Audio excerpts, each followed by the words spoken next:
restrictions, they make you more creative. Oh, totally. And so sometimes the best films are the ones that are limited. Sometimes those films that have the biggest budget, they end up looking like trash. Because of the way we operate as a company, this project anywhere else would have been 5 times the cost. But yeah, we were just really able to sort of capitalize on the needs of the production. The luxury of having too much is a burden sometimes. This is Between Two Pixels, the podcast for anyone who wants to reach and connect with their audience through content and marketing.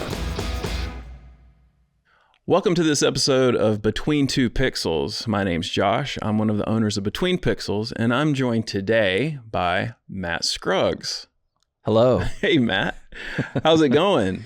I'm doing very good. I'm thinking people right now are thinking, who's Matt Scruggs and why should I know this guy? People need to know who I am, and I'll explain to them who I am. That's perfect. Do I go for it? Yeah. Well, senior producer here. I've been here for officially 5 years now, and I basically coordinate a lot of the logistics for production, as well as kind of establish creative tones for all of the ads that we make here, brand ads like you mentioned, but I also sort of see a project from start to finish. So I usually get involved very early creatively, helping with concepting and also developing the scripts, but also see things through from casting to, like I said, logistics and coordination to figuring out shot design and how an ad will be creatively. And then, shooting the thing and then just sort of guiding creatively throughout post-production and sort of overseeing all editing and everything like that. So projects start to finish, and then, there to help support the other producers and other team members in a broad scope, I'd say, and sort of help things, help figure out things along the way.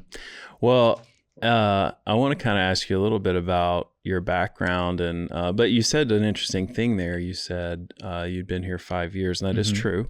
Yes. There's a funny story, though. I didn't know if I could mention this or not. That you actually were hired, and then you quit. I did quit, yes. And then you went and worked somewhere else, and then you called and were like, can I have my job back? Yeah. So you know how things go. Sometimes, like I had been unfortunately laid off from a position back in 2018, and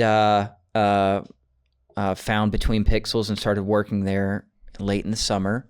Really, really liked the place, but had been talking to a lot of other people in the midst, and got offered another position by someone who was trying to really swoon me.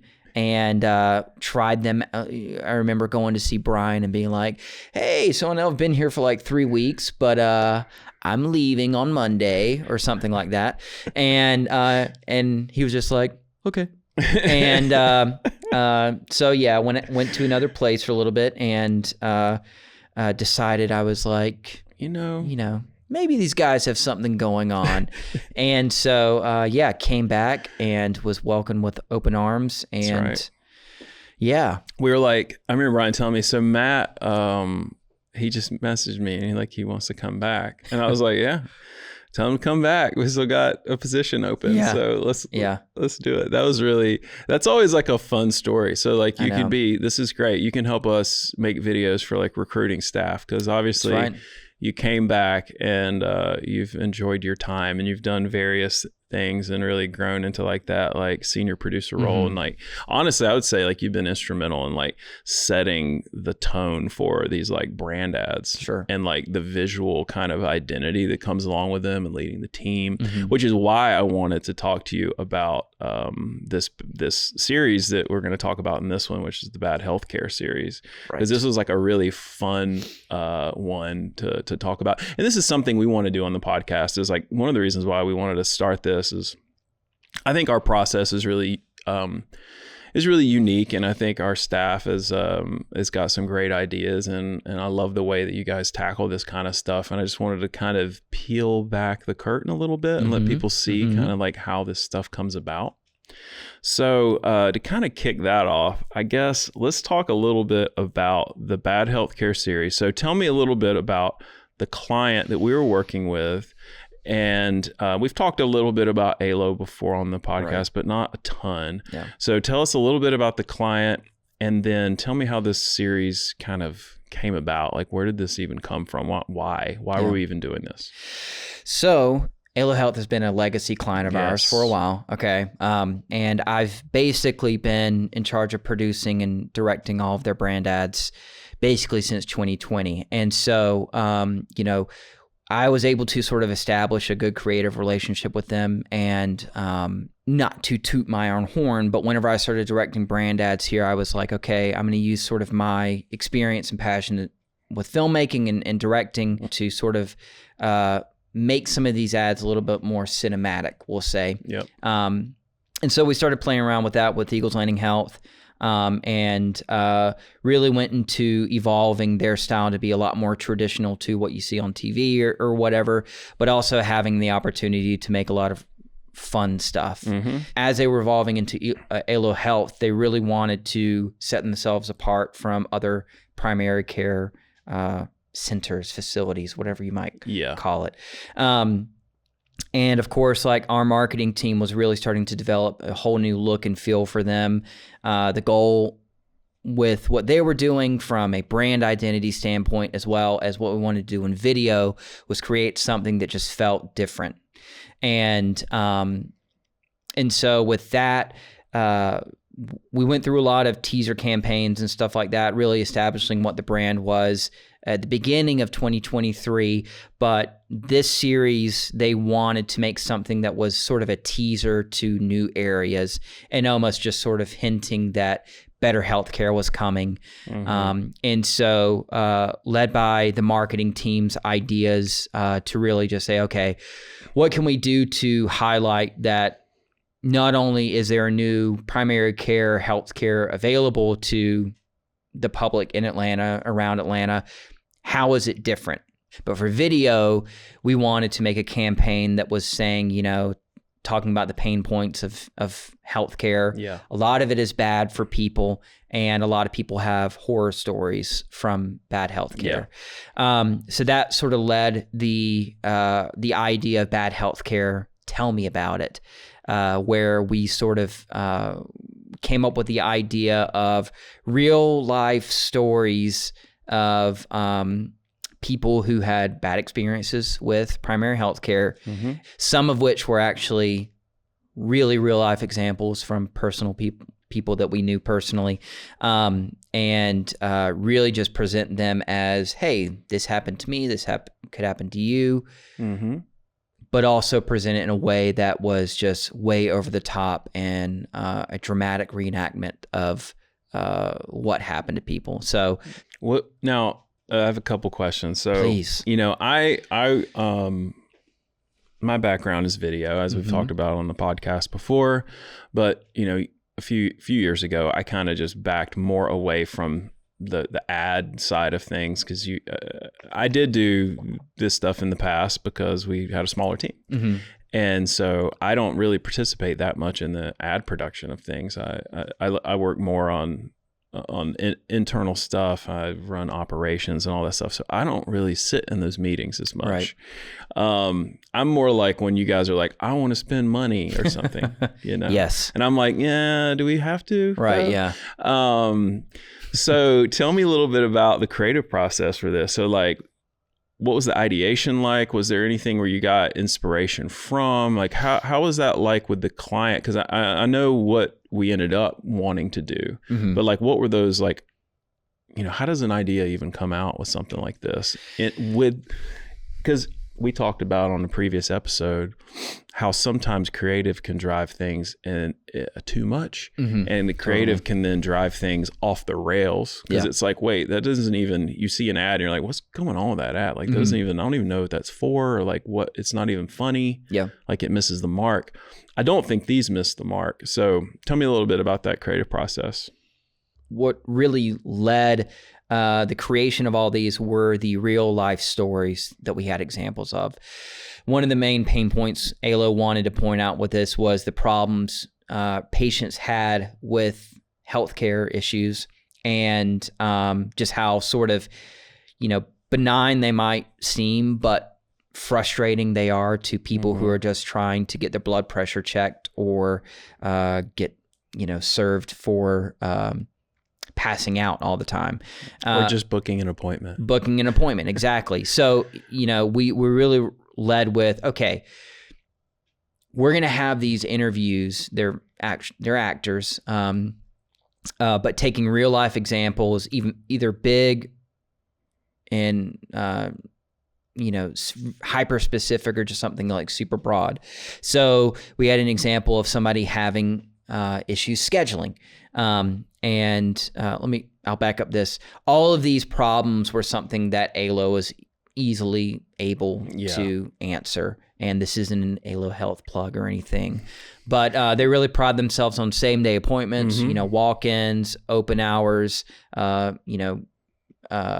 extended hours, team-based care, all this sort of stuff. So they're almost like a one-stop shop for people. And so we had an ad centered around scheduling issues, an ad centered around a guy who is almost chronically passing out at random, and that the doctors just don't care and think that he's sort of making things up.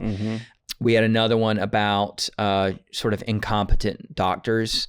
And then the last one we did Dave. Yeah, Dave was just like the overcrowded, busy place where it's just intake is too crazy and it can't be seen. I love the scenes from that one, by the way. Oh yeah, I think that one's really fun. Yeah, that one's probably my favorite. Because I do want to I will show some of these. I mean, if people are listening to the podcast, you won't get to see them. You'll have to go to YouTube. Just imagine the best thing ever. And so those core conversations, those interviews is what narrated the ads, right? And so that was really just sort of what guided us from a storytelling perspective. And so again, that was what was really developed with ALO, was just establishing the problems that were present with actual patients and things that they wanted to highlight that we created that they're able to solve. Yeah. Well, I'll say, it's really interesting kind of talking through these problems, because we did an episode on our story framework. And it's really interesting to see how it plays out in real life, because Brian talked about how when we're doing research for ALO, people say they want quality healthcare, but it's really interesting because what people define as quality is different. So one of the things he brought up was that what a patient defines as quality is different than what a hospital defines as quality. Yeah. Hospital defines quality as like high-end, excellent care. And he said that patients over and over again, that they talk about consistency and convenience. Right. And he's like, those are completely different things. And it's really interesting because these ads kind of bring that out. Like he said, the bottom line with ALO Health and patients that use them is that you don't want to think about your healthcare. If you use the service and you have a good healthcare provider and you don't have to think about it, you're gonna have good health outcomes. Yeah. But most people, no one wants to really wake up every day and be like, oh man, I can't wait to figure out which new doctor I'm going to use for my provider. Totally. You want to go there and you want to be able to make a call and you want to be able to be listened to. And so that's kind of these are fun ads, but they're all driven back to that. They're all driven back to that same messaging and that strategy. So maybe let's talk a little bit about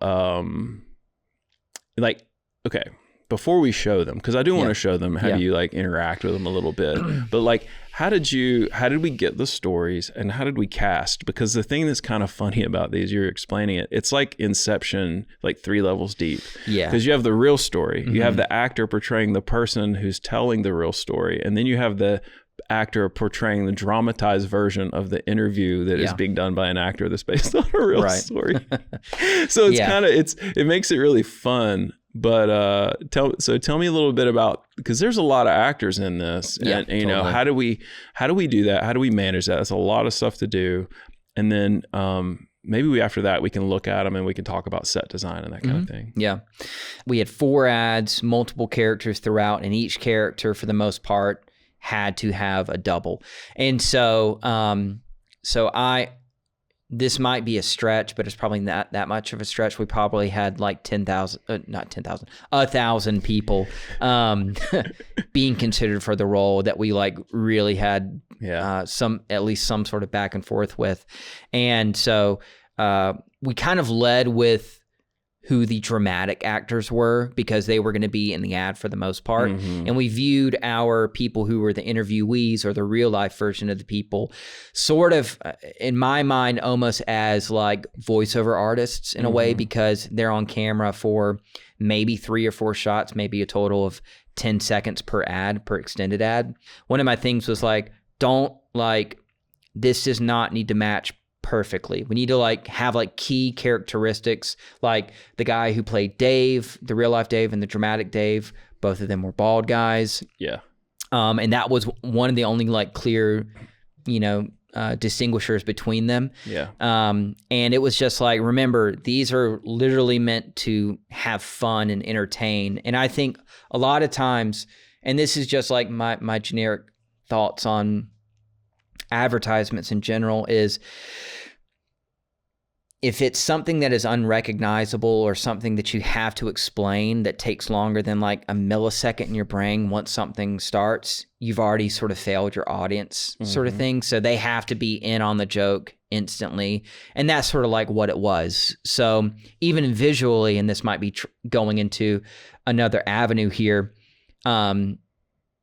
we wanted a stark difference in the lighting of the interviewed people versus the dramatic reenactments. And so it was just like this quick, approach where we had drastic styles, not only from our characters and their differences in the looks, like there had to be similarity there. But, when we went into the reenactments, everything just looked different and we knew that, it was purposeful and silly for a reason. So yeah, I definitely want to show some of those. Yeah. Which maybe we can do that next. But it made me think as you were explaining that, we did an episode on the podcast about the story framework. Mm-hmm. And one of the things we talk about is like, we have our story framework process, which is great. It's great for doing workshops with the client, and when you're creating marketing campaigns, you can like go through the whole process and figure out, the truth statements and themes for a client, all the problems that audience is gonna feel, the tension points, the solutions that they offer, the vision, and then calls to action. Right. So that's the story framework. With this, the thing is kind of, and we talked about this on that episode, but there's a lot of truth statements and problems in this. So there's not a lot of it's really easy at the end because you're just like, an ALO, by the way, is not this. So that kind of like resolves it. But a lot of times ads are that. They're like some truth statement that really resonates with the audience. And on that episode, we talked about car ads or a lot of like truth and vision. It's like some statement that like really resonates or a visual that the audience goes. Because the point of the truth statement is you should see it, nod your head in agreement, and feel like, oh, this ad's for me. Yeah. And it should just go ahead and alienate people it's not for. Yeah. I think this is really an interesting example of that as well, because everyone has like a bad healthcare story. Right. But so you're addressing that truth. So people are like, they like totally get me. And then it addresses the problem that most people have with healthcare, right?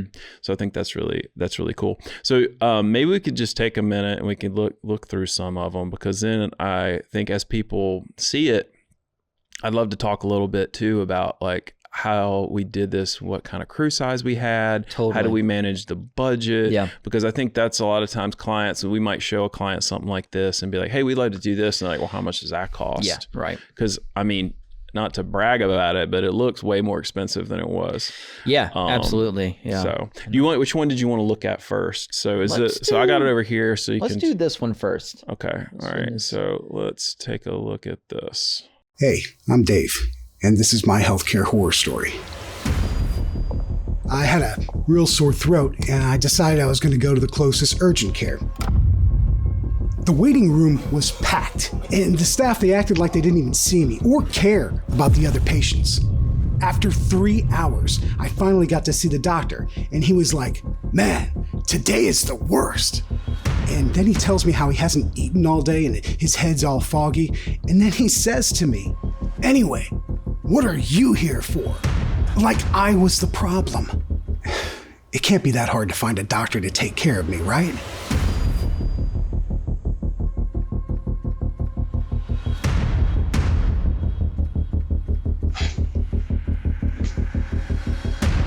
So first things first, I'll do a little plug here, a little praise for Mr. Alec Bonk, who is our in-house DP. Let's pause here.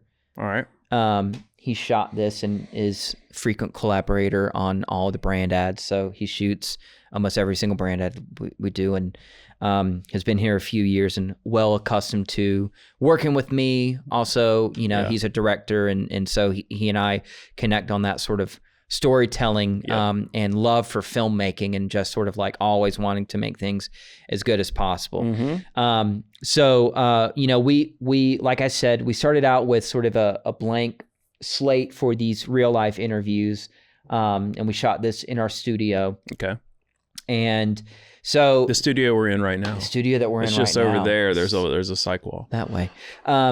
So yeah, we started out with this, and we shot all of the interviews first because we needed to edit the narration to provide lip sync playback on set for our actors' performances, and it also helped really guide the narrative. So we always talked about every single one of these being a nightmare for people, like looking quite literally. And so this ad was about just an awful facility that was super crowded and super busy. So if you want to press play. So we really lean into the nightmare look here. So just dismal, dark. Got a shout out to The Shining Room 237. And this is one of my favorite shots ever made. You want to go back to that one and pause it? Sorry, if you can. Like I said, we really wanted to have a nightmare scenario for our patient here coming into a ratchety healthcare provider. And so crowded the frame with extras, but we really utilized the help of production design, set dressing in our graphics department. Production design was done by Jillian Greenbaum.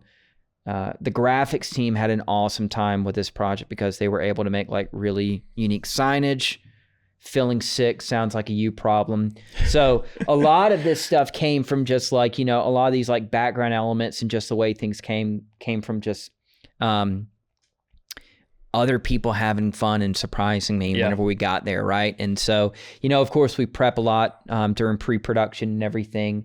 But this is like one of those days where a lot of nuances together in this. Oh yeah, totally. So, but yeah, you need to play? Yeah, let's play through. So yeah, we really just wanted these sort of like dull performances from everyone, and really go crazy with this, visual storytelling and approach. Just look at that. Look at the stuff like the coming out of. Oh yeah, like we just like. My direction on the day for set design was just like, just make it look, it was grosser and grosser, and just, keep doing more and more and more. And so it was kind of just like, just leaving trash out, and we had a spare. Smear stuff on the wall. Exactly. Yeah. And, love it. Yeah. And so this was another example of just having an actor just being as gross as possible. The sandwich was a late addition. We were talking about how, like, being busy for lunch, and everything. And one of the aspects of this too was we also were playing playback on these sets. So we had talent acting, non-verbally, then hitting their marks, camera moving in on them, then having to lip sync. And you would play back the actual recorded voiceover you already had done. Yeah. And then they would have to try to lip sync to that. Yeah. So that was like, I remember Sam, our editor on the project, him like literally being on set and be like, hey, I know we have these 2 takes, but I remember there was this other take that we had. Can you make an export with a click track, send it over to me, I'll download it, we'll put it into the PA system and play on set. So a lot of stuff. Yeah. We'll finish this one and then we can go look at another one. And then back to Patrick, who played the real life Dave. And then this was another one of those things that luckily Alo was cool with me throwing in. let's see. I always love weird, gross stuff, and we were able to add that. So love it. Munching and crunching on the sandwich in frame. Cool. So our next one is the Brian. Yeah, this is a primary example of, we have an actress with a very specific, curly hairdo. And we were like, okay, this is like one of those things where we were matching up sort of like key characteristics of the real life people and then the actors portraying them. Yeah. And so you can even see, like, in all of these, the costumes are also representative of like who's in the chair versus who's in the ad. So that was something we took into account with each ad. So many layers.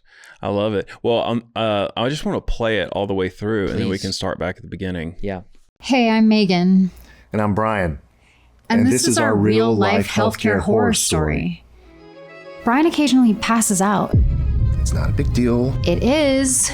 So I told him he needs to go to the doctor. But the doctor didn't offer any help. He was like, it's either a sinus infection or you've got maybe 3 days left to live. And he also made it seem like I was faking it. That really got to me. The next thing I knew, I was out. That's when I decided I had to find a new doctor.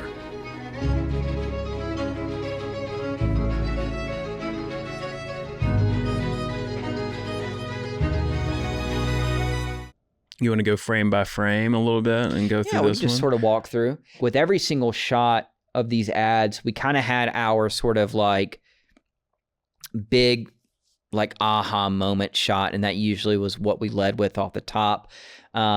This one, if you play through, we have like a quick dolly in whenever he falls back, and just to really add, so we have this dropping out of frame, and then the and if you pause here. So this was like one of my favorite shots because we had a cool little lighting gag. You know, we had it plume behind her as we push in and everything, and he falls back. I referenced, I think it was Michelangelo's sculpture, the Pieta of Mary holding Jesus. Okay. And there's always so much. Yeah, exactly. And so that was one of those. And if you, if you press play, this is a perfect example of the actors having to over dramatize, like, you know, they say the line was like, I need to go to the doctor, and it turned into, I need to go to the doctor, you know, that kind of thing. And so that's what, like, you know, when we were directing here, we were like, you know, keep it muted, keep it kind of like real life. You're being interviewed, you're a normal person. And for these actors, it was like, along with everything, it was just like, just give me more and more and more. And like, let's really just like, it's gonna feel ridiculous. That's absolutely the point. And so, and that was kind of my direction across the board with everyone, is like, I know this seems crazy. It's really supposed to be. So even whenever you think you have it, we're always going to try to do something else to sort of make it bigger. And so like with every single shot, you know, this is an actor named James Price, who was a doctor. We love these like little push-in moments.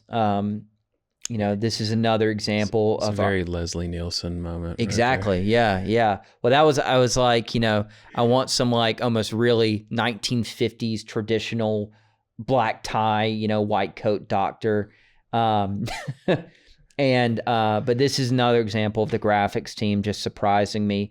There are so many Easter eggs like that. And that if you just really got to go frame by frame to see them all. So, and so like this was another, let's just have fun with it. I was like, you know, we need some weird effect to kind of overplay like the seriousness of this guy. And then Brian Porzio does this incredible so dramatic drop back. And Brian's a guy we worked with a good bit of time. So that's great. So his name's Brian and he's playing Brian. He's playing Brian. Wow, this is, I'm telling about you. a guy named Brian. This is, that's what I was talking about, the Inception. Yeah, exactly. You don't even know.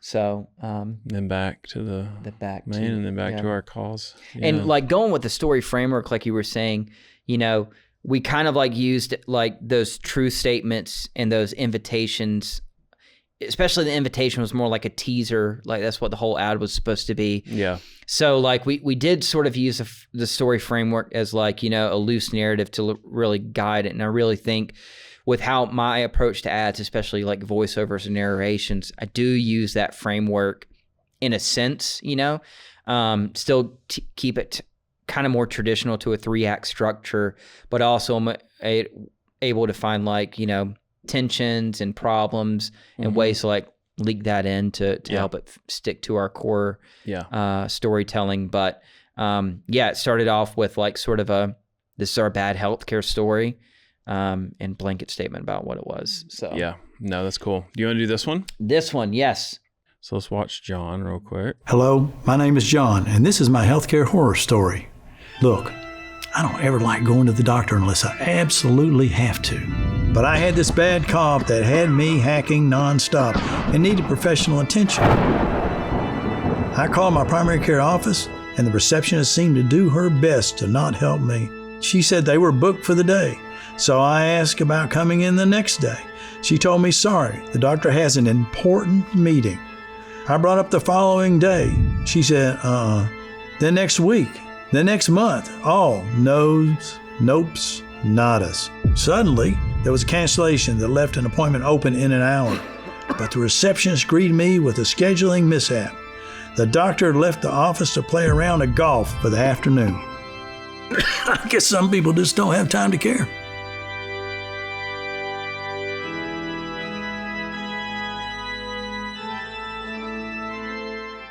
All right. So, that one, obviously, there's things to talk about in that one. Right. We can tell, right? That one has got the characters that could be in a series of unfortunate events. Yeah, totally. You just pick something. You got... This was one of those, like, I feel like with everything, it's, due to kind of like our crew size and budget constraints and everything like that, we have to sort of make... this is every single production in existence, right? I always think back on, there's an interview with Ryan Coogler whenever he was making the first Black Panther, and one of the biggest movies of all time, biggest studios of all time, he was talking about how they had to rush out of locations still on that sort of stuff. And so we definitely feel like, I think time is one of the biggest constraints, and like, this is one of those ads where I give all of the props to, our camera and lighting team, because, we had great sets and great locations available to us and everything. But this is one of those ones that we kind of were like, we had too big of space and too little of time to really fill up the environment. So a lot of like, the gags in this one are lighting based and everything. And even like, the texture on the wall really just helped kind of make a plain room interesting. Mm-hmm. This is another one of those ads where it's like, there's not a lot of blocking to really keep, movement going and everything. So we have to like make the images pop and unique to stand out. And so, we really looked at, this is going deep, a lot of like German expressionism and like noir and old monster movies and everything like that to really, help develop a style, because it's two people sitting and having a conversation on the phone. Yep. And so, Alec and I talked a lot about like dynamic camera angles to like heighten the anxiety. So if you want to scrub through. Let's scrub. So this is our setup. Hello, my name is John, and this is my healthcare horror story. Look, I don't ever like going to the doctor unless I absolutely have to. But I had this bad cough that had me hacking nonstop and needed professional attention. I called my primary care office, and the receptionist seemed to do her best to not help me. She said they were booked for the day, so I asked about coming in the next day. She told me, sorry, the doctor has an important meeting. I brought up the following day. She said, then next week, then next month, all no's, nopes, nadas. Suddenly, there was a cancellation that left an appointment open in an hour, but the receptionist greeted me with a scheduling mishap. The doctor left the office to play a round of golf for the afternoon. I guess some people just don't have time to care.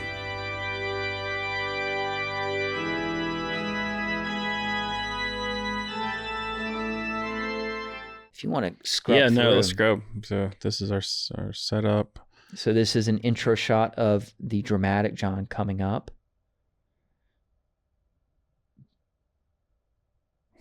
And, this is one of my favorite things. Oh. So this is actually, we shot this in our office as a pickup shot, and that's one of our employees, Luke. That's Luke? Yeah. Yeah.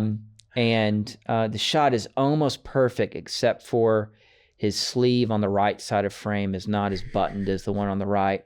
But this was like, I was just like, how can we just like do something ridiculous? This is a shot I didn't tell client that I was going to do. I mean, normally they don't ask or care. But I was like, I'm going to throw this in and just have some fun. Like I said, I'm a huge, monster movie fan, especially Universal monsters. And so this is kind of my Frankenstein's monster freaking out at the at a thunderstorm. Okay. All right. So keep playing. So super crazy. I love even just pause it here. This is just another example of we needed something to fill the frame because everything was just beige and brown and everything. And, the whole color palette from the phone to her, costume to her hair to it was just Mark and Alec were really great about, making each shot almost look different. I mean, we've got a nice diagonal slash and kind of some Venetian blinds on the right side to break things up. And if you want to play again, and I'll of course tell you when to stop because I think it's coming up. But yeah, mimicking shot design. Okay. So yeah, what we got going on here? All right. So this was another shot where I was playing what if we try something weird? And there's a lot of movies, especially kind of older grindhouse movies or something that just has surreal sequences in it and stuff where it'll sort of just completely give you something random. And Alec, our DP, and I, we share a lot of the same love for the same movies. And, a lot of our conversations are centered around what we're watching or, writing or making or whatever. And I think the week we shot this, I revisited The Warriors. And there's a character in The Warriors who she's on the radio and she's always telling the gangs the Warriors are, going to Coney Island or whatever, go find them. But anyways, there was a few shots where she it would just be a close up of the mouth. And this is another one of those instances where, our actress was, she was tasked with doing a lot of the lip syncing and everything. And I was like, we really need to just find a way to make her sitting stationary on a phone interesting every single shot. Yeah. And this is one of those where, like I said, with the Warriors, this woman is in this red radio room and stuff. And I was like, let's just do something crazy. And so, we got some cool lighting effects on the background, the red, of course, red lips, some, nice slash. But the mole is one thing. We all I think naturally she had a little small beauty mark right there. But at the start of the day, I was talking with our makeup department, Lucy and Elle, and I was like, she needs a mole. We're going to, this is just supposed to be kind of the most crusty, mean receptionist ever, and she needs something to help embody that. I remember one point while we were setting up stuff for this scene, I just hear cackling in the back, and the makeup team brought the actress out, and she had a lump on her instead of a mole. And I said, this is perfect. And they even added a little hair in there too. So this is just another one of those moments where it's I wanted this to go as crazy as possible. But it's moments like this and throughout this whole project where there is only so much I can do, and it's literally about everybody else bringing themselves to it. And this is just a perfect marriage of just me being like, what if we did this? And then everybody else, lending their creativity and talents. It worked. Oh, I think it's great. Like this is one of my favorite shots I've ever had in an ad or anything that I've made. Keep going.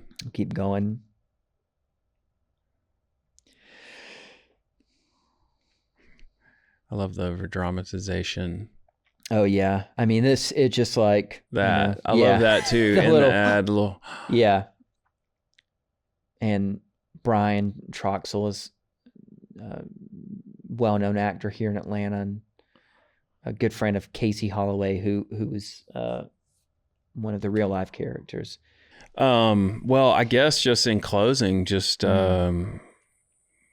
when people look at those, I think they look really good. Yeah. I think they look great. So what did we do to kind of manage the budget? Because, you can look at those and be like, oh gosh, I bet those look expensive, which they were, but not as expensive as they should have been. Right. So what do we, just give me a brief little kind of glimpse into like how we manage a set, crew size for something like this. Because we have various ways we might approach things.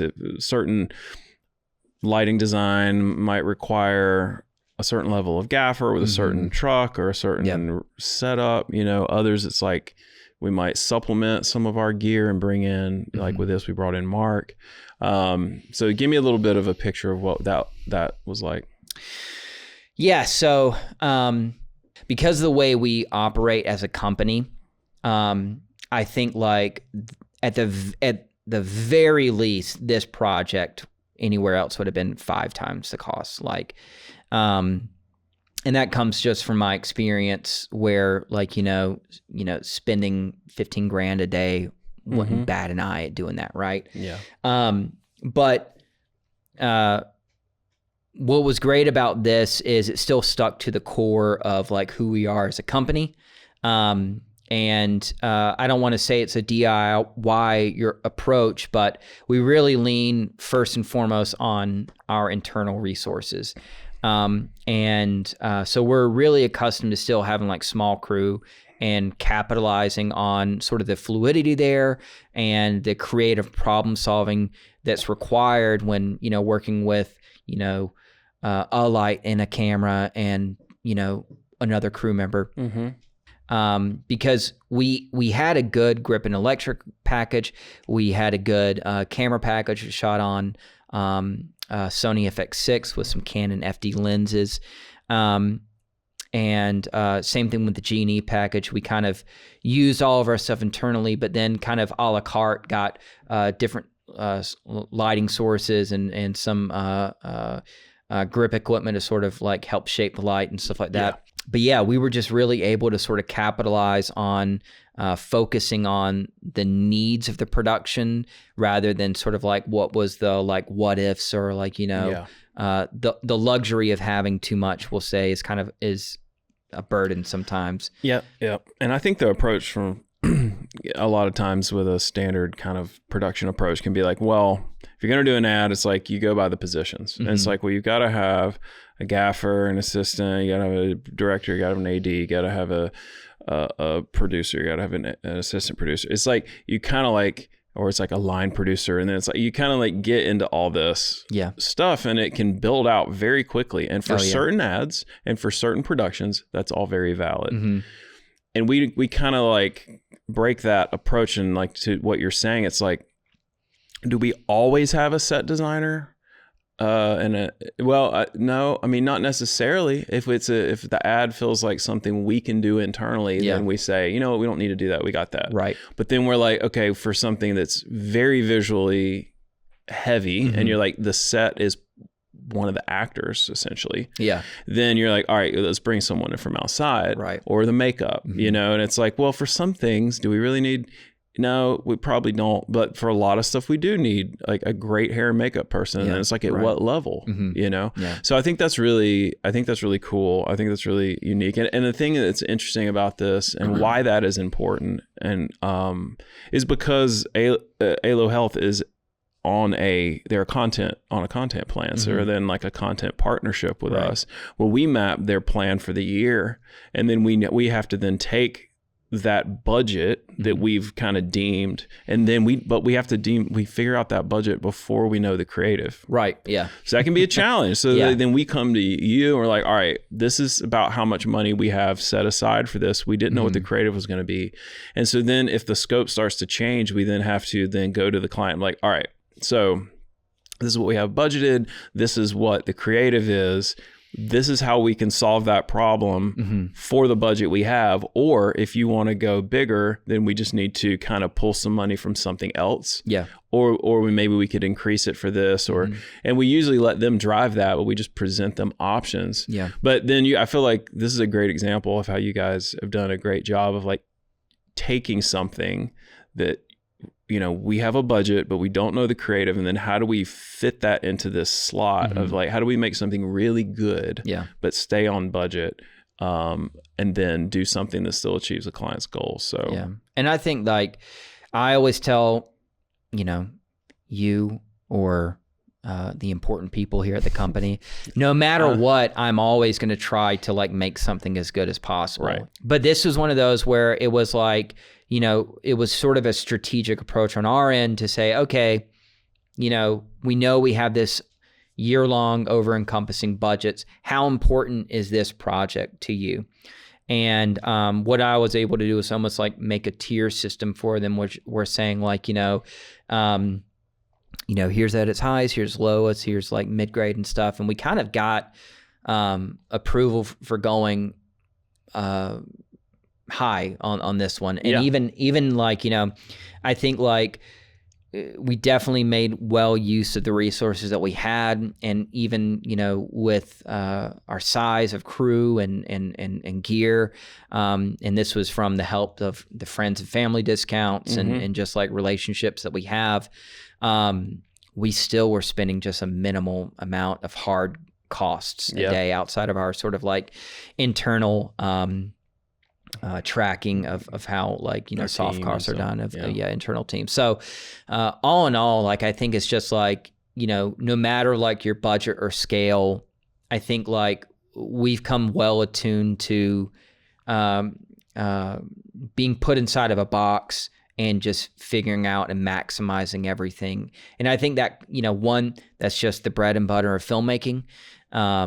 You brought up about like having a predetermined cost before we even budgeted. Like I often go back to like one of my favorite producers is a guy named Val Luton. He was in the 30s and 40s, and he would get a budget number and a movie title and have to craft a whole story and feature film out of that sort of stuff. And that's like the approach I take with a lot of our marketing clients, where I'm like, okay, video might be a small part of this overarching, graphic design, websites, mailers, all this sort of stuff.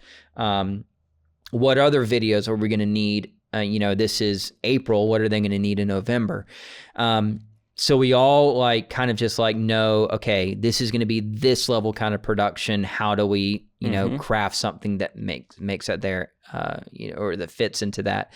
And so, I think like alongside just like working with limitations is like we always have to do, we kind of just, it never stops us from dreaming and just saying, okay, well, we can't do the Steadicam shot that wraps around the building and, goes up on a crane and all this sort of stuff. Yeah. But, we can still sort of like scratch the surface of that and really get the emotional core of like what's necessary for the ad and make something fun, even with sort of, little resources. No, it's true. So it's funny how restrictions, they make you more creative. Oh, totally. And so sometimes the best stuff comes out of those. Some of the best films are the ones that are limited. Sometimes those films that have the biggest budget, they end up, when they can do anything, they end up looking like trash.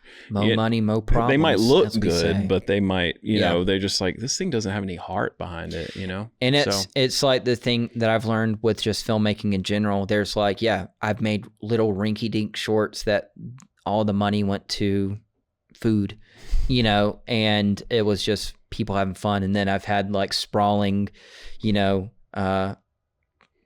award-winning production grant kind of things that didn't come out as good. You know what I mean? So I really pride myself on a lot of the work that I've been able to do over the past, 4 or 5 years here, in relation to stuff that I've done elsewhere, where it's like, I did have all the resources. I did have the 30 person crew and anamorphic lens and stuff like that.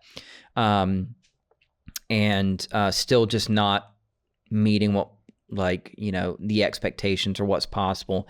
And I really think, boxing yourself in resource wise, it's not necessarily fun, but it does allow for your key players to really, take the ball and run with it. And I think, bad healthcare, yeah, we had some fun with lights and cameras and some good lens and equipment and stuff like that.